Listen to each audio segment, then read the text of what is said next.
नमस्कार दोस्तों, आप सबका स्वागत है हमारे चैनल एस्ट्रोवर्ड में। अगर आपने हमारे चैनल को अब तक सब्सक्राइब नहीं किया है तो अभी सब्सक्राइब करें। सिंह राशि फल 2023।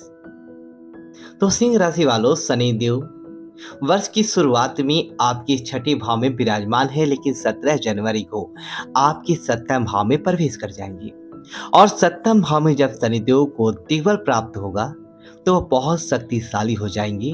ऐसे में आपके ये जो साल है 2023, तो आपके लिए तो क्या कुछ देंगे वरदान, आज हम आपको विस्तार से बताएंगे।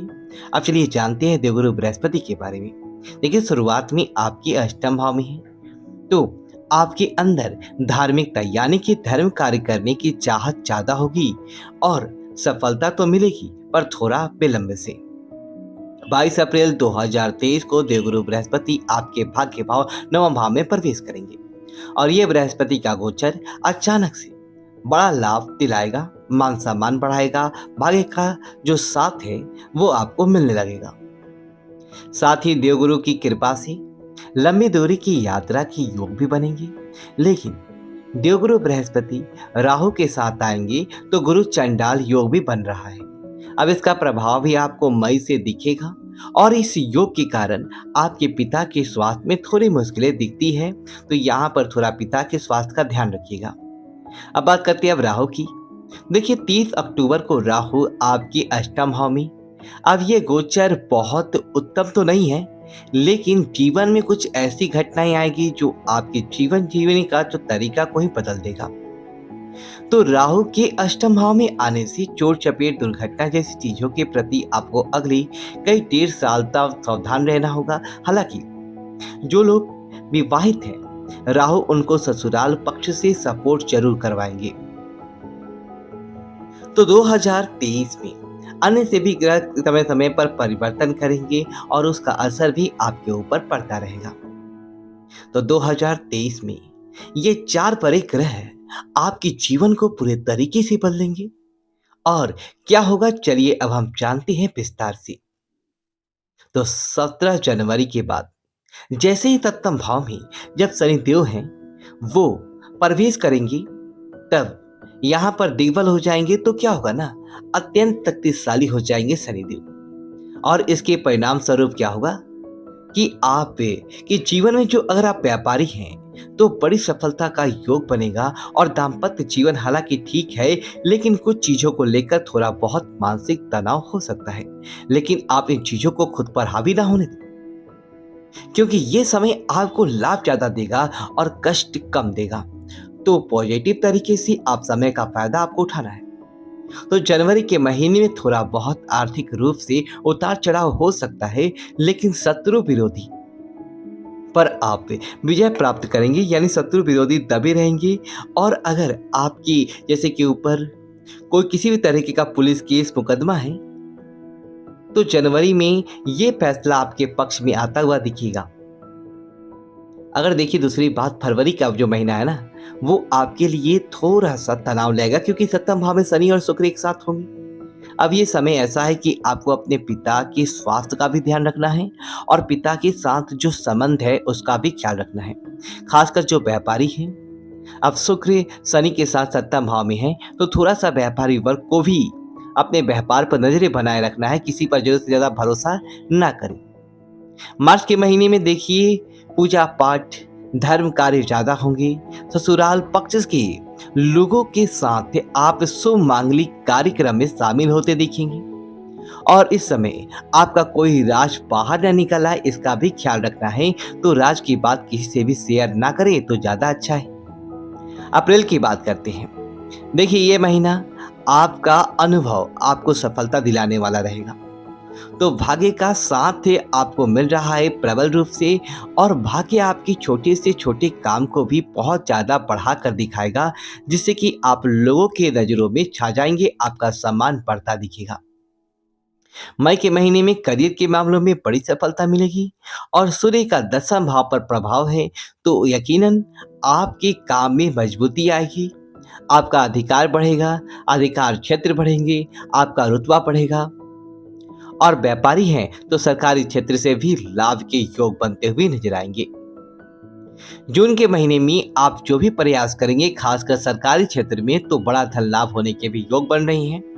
और साथ ही आपके जो पर्सनल लाइफ है उसकी परेशानियां कम होगी। तो सिंह वालों,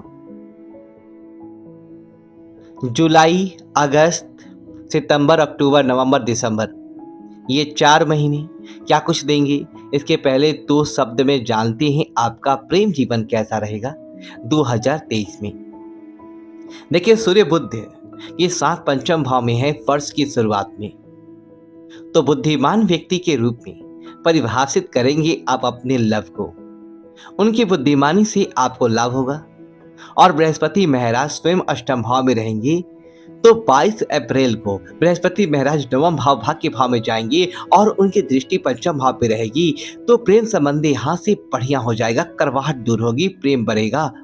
30 अक्टूबर जब राहु का गोचर मीन से निकलकर मीन में होगा तब प्रबल संभावना बनेगी विवाह होने की। आपके करियर की बात करें तो शुरुआत में अपने करियर में आप ऊंचाइयों को प्राप्त करेंगे। और 17 जनवरी के बाद जब शनिदेव आपके 7वें भाव में आएंगे, 6ठे भाव में, दूसरे भाव में और 10वें भाव से 10वें भाव में होने के कारण करियर में आपको उन्नति होगा। 22 अप्रैल के बाद बृहस्पति के गोचर के कारण नौकरी वगैरह करते हैं तो ट्रांसफर की होने की भी संभावना बनेगी। और इसमें कोई बड़ा मौका हाथ से आप मत जाने दीजिएगा क्योंकि यह समय बहुत अच्छा है। अब देखिए, हम बात करते हैं विद्यार्थियों की। तो वर्ष की शुरुआत में सूर्य बुध पंचम भाव में रहेंगे, तो बुद्धि आपका बहुत ही ज्यादा प्रबल रहेगा। आपकी स्मृति यानी आपकी याद रखने की क्षमता तेज होगी। जो पढ़ेंगे वो आसानी से याद कर पाएंगे, समझ पाएंगे और धीरे धीरे उन्नति करेंगे। अष्टम भाव में गुरु है, पंचम भाव के स्वामी है, तो मन में रहस्य जैसी चीजें हैं, इन चीजों के प्रति आपका झुकाव भी बढ़ेगा। बृहस्पति जब आपके नवम भाव में जाएंगे, पंचम भाव पर प्रभाव डालेंगे, तो पढ़ाई की ओर अग्रसर होंगे, एकाग्रता बढ़ेगी और अच्छे परिणाम होंगे। आपको रिजल्ट वगैरह आपके पक्ष में आएंगे। हालांकि शुरुआत में 6ठे भाव में है तो प्रतियोगिता परीक्षा में भी अच्छे परिणाम आपको मिलेंगे, तो यहाँ पर टेंशन नहीं है शनि महाराज के 6ठे भाव में रहने से। दूसरी तरफ बृहस्पति अष्टम भाव में रहेंगे और अप्रैल में राहु के साथ रहेंगे, तो गुरु चंडाल दोष बनेगा यहाँ से। तो अक्टूबर के बाद अच्छे परिणाम फिर आपको मिलेंगे, लेकिन पढ़ाई पर फोकस बनाए रखें, गलत लोगों की संगति से बचें। धन की बात करते हैं, आपके लिए धन के मामलों में बहुत अच्छा वक्त है क्योंकि सूर्य की दृष्टि एकादश भाव पे है, मेहनत का लाभ मिलेगा, धन आएगा। बृहस्पति जब नवम भाव में जाएंगे तब भी अच्छा परिणाम मिलेगा। अक्टूबर में राहु अष्टम भाव में गोचर करेंगे, तब थोड़ा सा तनाव है, धन हानि की स्थिति बनेगी। बिना सोचे समझे किसी भी निवेश करने से बचना होगा। पारिवारिक जीवन में खुशियां है, व्यस्तता रहेगी। बृहस्पति की दृष्टि अप्रैल तक आपके दृष्टि भाव पर है, जिससे कि आप अच्छा बोलेंगे, अपनों में प्रेम बढ़ेगा। समझदारी से तमाम चुनौतियों से आप बाहर निकल आएंगे। संतान की बात करें तो देखिए, संतान के स्वास्थ्य का थोड़ा सा ख्याल रखिएगा क्योंकि शुरुआत में मंगल का प्रभाव है। 22 अप्रैल के बाद संतान को लेकर थोड़ी सी चिंता है। बृहस्पति की दृष्टि पंचम भाव पर पड़ेगी तो संतान की चिंता से आपको मुक्ति मिलेगी। नौकरी करते हैं अगर आपके बच्चे तो वह तरक्की करेंगे, पढ़ाई करती है तो उनको सफलता मिलेगी। वैसे संतान प्राप्ति के भी योग इस समय बनेंगे। विवाह की बात करें तो देखिए, बृहस्पति शुरुआत में तो विवाह होने के योग है साल के, लेकिन उसके बाद अक्टूबर के बाद एक बार फिर से विवाह होने की प्रबल संभावना बनेगी और संतान प्राप्ति के योग भी बनेंगे। व्यापारियों के लिए अच्छा है। जनवरी से अप्रैल का जो वक्त है, कोई भी ऐसा काम ना करे जो व्यापार से जुड़ा हो और सरकारी नीति के विरुद्ध हो, नहीं तो आप टेंशन में आएंगे। नवंबर दिसंबर का महीना बहुत अच्छा है, चारों तरफ से पैसा बरसता दिखेगा। संपत्ति प्रॉपर्टी की बात करें तो आपके लिए खास है, सुख सुविधा बढ़ेगा, खुशी मिलेगा और दिसंबर में प्रॉपर्टी लेने का प्रबल संभावना है, तो धन भी आएगा, लाभ भी मिलेगा। और स्वास्थ्य की बात करते हैं, थोड़ा सा तनाव है, गुप्त समस्या जैसी स्थिति है, लापरवाही मत कीजिएगा इस साल। 22 अप्रैल को आपकी नवम भाव यहाँ पर देखिए, बृहस्पति जब जाएंगे तो अच्छे समय आएंगे और थोड़ा सा अपने पेट का ख्याल रखिएगा और कुछ भी ऐसा वैसा खाने से बचिएगा। रविवार के दिन आप भगवान सूर्य को प्रणाम करना शुरू कर दें, संभव हो तो सूर्य देव को आप जल दें, आपके लिए अच्छा रहेगा। और अगर कठिन परिस्थिति में हो आप, तब आदित्य स्तोत्र का पाठ करें तो बहुत अच्छा रहेगा। फिलहाल से वीडियो को लाइक करें, कमेंट बॉक्स में ओम नमः शिवाय लिखिए और हमारे चैनल को सब्सक्राइब करें। धन्यवाद दोस्तों।